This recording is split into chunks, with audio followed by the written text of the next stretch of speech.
എന്റെ അമ്മോ, എന്റെ ജീവിതത്തിൽ ആദ്യമായിട്ടാണ് ഞാൻ ഇങ്ങനെ സംഭവം കണ്ടത്. ഓക്കെ, ഒരു ലാസ്റ്റ് സെഗ്മെന്റാ. അടുത്ത ഒരു സോഷ്യൽ മീഡിയ സെലിബ്രിറ്റി ഫ്രണ്ടിനെ വിളിച്ചിട്ട് മായാവനം മൂവി കാണണമെന്ന് സ്പെഷ്യൽ റിക്വസ്റ്റ് ചെയ്യാം. അത്ര വലിയ ബന്ധങ്ങളിലേക്ക് പോണോ ശിവൻകുട്ടി? റേഷൻ കട മറന്ന് മണ്ണെണ്ണ വാങ്ങണോ? ഹാഷിറിന് അവ എടുക്കുമെന്നോ ഈ സമയത്തൊക്കെ? ഹലോ അമ്മായി എവിടെ?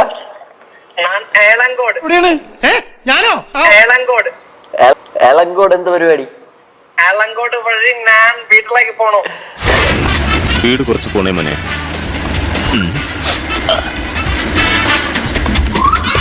ഈ പറഞ്ഞ ജനുവരി 19 ഞാൻ അഭിനയിച്ച മായാവനം എന്ന് പറഞ്ഞൊരു സിനിമ റിലീസ് ആവുന്നുണ്ട്.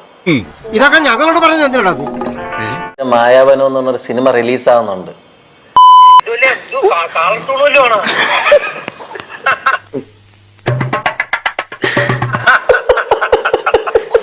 വേറെ ഒന്നും സംസാരിക്കാൻ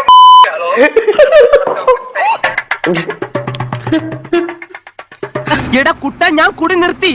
അതോടെ എന്റെ വൃത്തികെട്ട സംസാരം ഈ നാക്കിന്ന് പോയി. ഇനി ഏത് പരമ നാറിയുടെ വീട്ടിൽ വേണോ എന്നെ ധൈര്യമായിട്ട് കൊണ്ടുപോവാ? ഒരു തെണ്ടി ഞാൻ ഡീസന്റ് അല്ലെന്ന് പറയില്ല. നീ അത് കാണണം. ഇത് ഞാനിപ്പോ കേട്ടോ മിന്നുമളെ, മഞ്ജുലേട്ടൻ ഗിയർ മാറ്റട്ടെ. മറക്കല്ലേ. അതെ, ഞാൻ ഒരു കാര്യം പറഞ്ഞ ഒന്നും ഒരു കയ്യബദ്ധം നാറ്റിക്കരുത്. അതിനെ വിളിച്ച് ഇങ്ങനെ പറഞ്ഞ വേണ്ടി ആരെടുത്തു പേടിച്ചു.